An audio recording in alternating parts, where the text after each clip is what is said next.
Hi මචල්ලා. කසියා පාරක් ගැහුවම මට වැදිලද කියලා මම අඳුරගන්නේ මෙන්න මේ පහෙන්.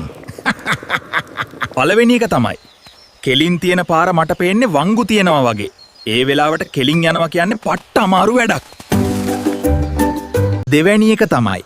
මේ ගස් මගෙත් එක්ක කතා කරන්න ගන්නවා මචංලා. නෑ එහෙම තේරෙනවා වගේ බම් මට. තුන්වැනි එක තමයි. මට නැති සද්ද ඇහෙන්න ගන්නවා. මට හිතෙනවා මම වෙන ලෝකෙක ඉන්න කියලා. හතරවැනි එක.